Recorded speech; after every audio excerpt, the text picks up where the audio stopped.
है क्या बताओ। गुस्ल में 3 फर्ज है। नंबर 1 गड़गड़ा के साथ कुल्ली करना। नंबर 2 नाक के रंग में हड्डी तक पानी पहुंचाना। नंबर 3 पूरे बदन पर पानी बहाना। इस तरह के एक बार बराबर जगह सूखी ना रहे। चचा मियाँ पहले अपने पोते को दीनी तालीम सिखाइए, वरना पोता भी बेटे की तरह नाफरमान निकलेगा और अल्लाह के यहाँ आपको जवाब देना पड़ेगा।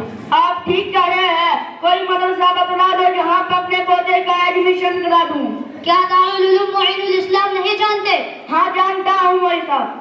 हसन नगर में दारुल उलूम मुईनुल इस्लाम है, मेरा बेटा भी वहीं पढ़ता है।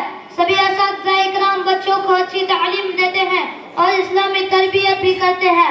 माशाअल्लाह अब तो इंग्लिश कोर्स को भी शामिल किया जा रहा है और बालिगान मस्तूरात के लिए भी पढ़ाई का इंतजाम है, तो अपने पोतरे का एडमिशन वहीं पर करवा दीजिए। यूँ ठीक है, इस मदरसे में बच्चा बच्ची और उनके अम्मा अब्बा सब पढ़ते हैं। जी हाँ चचा मियाँ।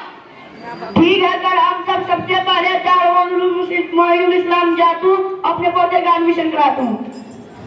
ठीक है चचा मियाँ, अब हम चलते हैं, दुआ की दरख्वास्त है। अस्सलामु अलैकुम व रहमतुल्लाहि व बरकातहू। अल्लाह आपका भला करे। वालेकुम अस्सलाम व रहमतुल्लाहि व बरकातहू।